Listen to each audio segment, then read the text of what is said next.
Hey guys, welcome back to another video. Today I'm going to do a review on this book. It's Elvis and Ginger. This book was written by Ginger Alden, Elvis' last girlfriend and fiance. And I've read this book multiple times, but I've never had the time to do a video on what I thought of the book and a review on the book. So in November of 1976, I'm going to think about maybe 3 or 4 weeks before Thanksgiving, Elvis is at Graceland, and he wants to meet the new Miss Tennessee, which is, I think her name was Rosemary or Terry, one of Ginger Alden's sisters who was Miss Tennessee. And George Klein calls Ginger's house, and I think it was Terry, if I'm wrong, please correct me in the comments, picks up the phone, and it's George Klein, one of Elvis's friends and also a disc jockey in Memphis, on a radio station in Memphis. And I'm guessing George Klein asked if she wanted to meet Elvis, and she didn't go to Graceland by herself. She went with Ginger Alden, her sister, and they thought they were going to get a peek inside Graceland and meet Elvis. Little did they know both of their lives would be changed forever after this date. And so they go to Graceland, and she says in an interview, like, a guard comes out of the dark and kind of scares her a little bit and asks, I think Ginger asks what is she supposed to do, and the guard says, how about try knocking on the front door? And she gets out, knocks on the front door, and one of Elvis's, I'm guessing one of the maids let him into the house, and I guess one of Elvis's bodyguards leads him to the jungle room, asks if they want something to drink. They get something to drink, and they thought they were going to just, like I said, meet Elvis and go home, but Elvis was actually upstairs in his room doing karate, and they meet, and later that night they meet, and they go on. I guess Terry was real excited to meet Elvis, and Elvis goes, later on that night, goes to Ginger and says, did you notice I was paying more attention to you than I was to anybody else? And then I feel like that's the spark that started their relationship together, and they dated, and before he met Ginger Alden, he was dating Linda Thompson. That he met Linda in 1972, and they dated until 1976 when he'd meet Ginger. And she says it in an interview, Ginger has never met Linda, as far as I know, from multiple interviews I've seen with Ginger, mainly from Dazed with Jordan the Lion. Jordan did an interview with Ginger on the phone, and that's where she says she's never met Linda, and that's it pretty much. And so they meet, they talk, and she didn't know how long she had been at Graceland. She thought she'd only been there for, I'm guessing, a couple of hours. And and I guess Ginger was saying she wanted to know where her sister was, and Elvis had said, oh, your sister had already gone home. And so they meet, she goes home, sleeps, and then I guess and this was maybe about a week or, I'm thinking it was a week or two before Thanksgiving, and so they meet, she goes home, like I said, and Elvis does call her a little while, maybe a week or two afterwards, I'm thinking, and they go through, their relationship was interesting. Elvis went, and another like real touching story to me was Ginger Alden's, I think it was her grandfather, he wasn't doing so well, his health was going down, and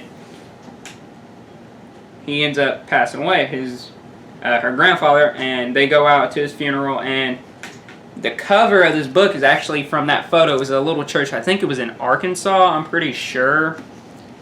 If I'm wrong, like I said, please correct me in the comments. And at the service for her grandfather, she slowly Elvis was actually softly singing "How Great Thou Art" with everybody else, and I guess the preacher was real shocked when he seen Elvis. I mean, who wouldn't be shocked if they just seen Elvis appear in a crowd? And I think the preacher, meets Elvis. I don't know if they did meet or if this was just, after the funeral, they go back to the hotel they were staying at there. And so it goes on, and then in June of, I'm just kind of jumping a year, and then in June of 1977, actually in May of 77, they go to Hawaii, which was Elvis. No, it was in March, not May. My bad. It was in March of 77, Elvis goes on vacation to Hawaii. That would be his last time ever going to Hawaii. And they stay at a little, I think it was a private, Elvis had rented a house, but before that they were going to stay at a hotel. And then Elvis kind of changed his mind because I guess, there were a lot of people that would recognize him there. And so they rent this little house, and they had like their own private beach. And in this photo, or in this book, I meant to say not photo, in this book there's pictures of them sitting on the beach. And and I can actually go to them and show you guys some of the pictures from them on the beach. If I can flip to it without getting a paper cut, which is not too pleasant. No one likes paper cuts. Let me see if I can. Hold on. I'm going to try to hold this up where you guys can see it. I just don't want to tear the pages on this book. And here's a photo of them sitting on the beach. That's Ginger. On the bottom photo, that's Ginger and her sister. And there's Elvis and Ginger's sister sitting on the beach in Hawaii. And her sister's name is this is Rosemary. She had two sisters, Rosemary and Terry. That's Rosemary. And the other picture is actually with Terry on Elvis's left, Elvis in the middle, and Ginger on his right. And so then they go back to Memphis, and then on June 17th, another tour started. That would be his last time ever going on tour before he died in August of 77. Then he goes on tour, and then June 26th was his last concert at Market Square Arena in Indianapolis. And he does the concert and acknowledges Ginger, and he says, "Ginger, stand up." And then she shyly stands up, and it says this in her book. I'm quoting from a book. She shyly stands up, and then Elvis says, "That's enough for her." And then he brings his dad on stage. And Vernon, I think he was in maybe his 60s, if I'm correct. Maybe early 60s. Vernon his health wasn't doing too good at that time, and he had been sick for a while, but he was finally well enough to go on tour with Elvis. And Elvis brings Vernon up on stage, introduces him to the crowd, and after that they go back to Memphis after that concert, and they do some fun. The last time Elvis had gone to a movie theater, it was actually the Southbrook Mall that had a movie theater in it, and the last movie he's seen was a James Bond movie called The Spy Who Loved Me, and that was on the morning of August 12th, 1977. And they go back to Graceland, and then this is where it does get emotional if you're an Elvis fan.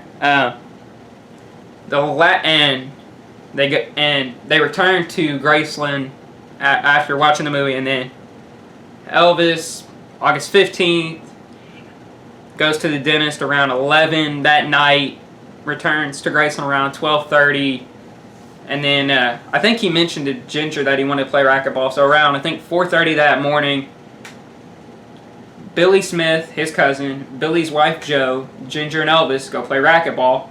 They play racquetball, and as Billy and Elvis are playing racquetball, Elvis swings the racquetball racket so hard he missed and accidentally hit himself on the shin, and Billy raised his pant leg up and said, "It ain't bleeding, so it can't be hurting. And then he kind of got into a little melancholy mood where he played. These were the last 2 songs Elvis would ever sing in front of anybody. Unchained Melody, and then at Joe's request, Joe is Billy's wife, at her request, Blue Eyes Crying in the Rain. They go back up to Graceland. Elvis was so keyed up before starting the tour, he couldn't sleep. So he starts reading, I guess, to relax himself. He's reading a book on psychic energy, and they start talking about their wedding plans to get married. They were going to get married on Christmas of 1977. Sadly, they didn't, because Elvis would pass away that day. And Elvis gets up around, I think, 8:30, and he still was awake, so he couldn't, get to sleep. And he goes he says, I guess to Ginger, I'm going in the bathroom to read, and he takes the book with him, and Ginger says, well, don't fall asleep, and Elvis said, I won't. That is the last words Elvis Presley said to anybody. And then Ginger falls back asleep, goes back to sleep, and wakes up, and she looked at the clock, and it said 2 o'clock, so she gets up. I guess she realized Elvis wasn't in bed. She does something before going to find where Elvis was. She goes to the bathroom herself, like her own personal bathroom that she had at Graceland. And she does whatever she needed to do, and then she looks for Elvis, knocks on the bathroom door, opens it up, and that's where she's seen Elvis collapsed, fell off the commode. Sadly, he had passed. He was gone. She makes a call downstairs to one of the maids, and the maid that picked up was actually Nancy Rooks, one of his maids, and she's the one who actually let the paramedics into the house. And then all the bodyguards, I guess some of the bodyguards who were there, come up. Who was actually in the house at the time? Nobody was in the house at that time except the maids, and I think Al Strada, who was in the den, which was the jungle room as we know it now, but Elvis didn't know it as the jungle room. He knew it as his den. And then Al runs upstairs, then Joe runs upstairs, Joe Esposito, his road manager, runs upstairs. He calls operator, says he needs an ambulance at Elvis Presley's house. The ambulance, that was not the ambulance that was dispatched. That was not the closest fire station where the ambulance was dispatched from. It was dispatched from fire station, I think it was 27, fire station number 27 at 2:33 in the afternoon, and that was not the closest fire station to Graceland, but that's the one who got dispatched to Graceland. The ambulance gets there, and they had to have help to get Elvis onto the stretcher to bring him to the hospital, and they take him to the hospital, try to revive Elvis. Sadly, he did not survive. He was pronounced dead at 3 o'clock that afternoon at Baptist Memorial Hospital by his doctor, Dr. Nick. And afterwards, a lot of things were beginning to come out. Like, I think some mean things about Ginger were starting to come out, and a lot of them, they weren't true. And I guess Elvis had given Ginger a credit card to buy stuff for her, and Vernon asked for it back. She gave it back because Linda Thompson would buy a lot of stuff with the credit card, and I guess Vernon would get really mad when Elvis was dating Linda before he met Ginger. And I guess whoever told Lisa that her father had passed away, Lisa Marie was only 9 years old. Lisa was 9, man. Can you imagine how that would, man, I would not want, I couldn't imagine what Lisa was going through. And then everybody comes up to the house, and I'm going to tell you a story that Larry Geller, his hairdresser, tells. He drives into the gates, and Elvis's uncle says, Larry, did you just hear Elvis passed away? And I think that's remotely what he said. And Larry goes into the house, and there's little Lisa Marie running around saying, my daddy is dead, my daddy is dead. And I don't know where her mind was at. I mean, she was only a kid, so I guess she didn't know what was really going on. But the funeral took place August 18th for Elvis. He was brought to Graceland, and the fans came in, and once they got to see Elvis, they were ushered back out of the house, and it was really hot in Memphis, so a lot of people were passing out, waiting in line to see the body of Elvis Presley. And then he was taken to Forest Hill Cemetery, where he was interred in a mausoleum next to his mother.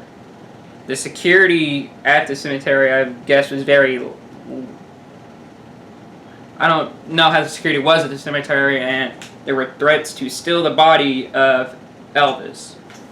And so Vernon had, with special permission from the city of Memphis, had Elvis's mother's body and Elvis himself moved to Graceland in October of 1977.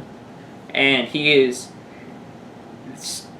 there alongside his mother, his father, his grandmother, and a marker for his twin, Jesse Garin.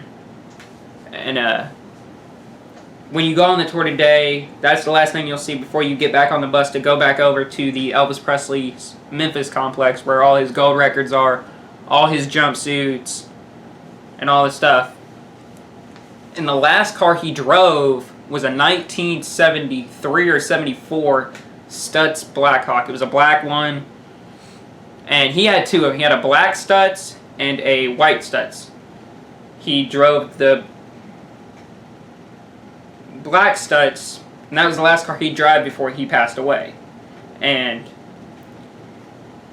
the car's there on display, and in the little thing they have by each car describing what the car is, that one says that was the last car he drove. And then it'll be 45 years it'll be 45 years this coming Tuesday, I'm pretty sure, that Elvis Presley's been gone. It is hard to believe, if you're an Elvis fan, and if you were alive back then, obviously I wasn't, that Elvis Presley's been gone 45 years. And his legacy still continues on. The Elvis movie that just came out this June, phenomenal movie. Austin Butler does a phenomenal job playing Elvis. Phenomenal job playing Elvis. And hope you guys enjoyed this video. Please remember, like, subscribe, leave a comment if you would like, and follow me on my social medias. They are down in the description if you guys would like. And hopefully you guys have the best day and the best week you can. Peace out.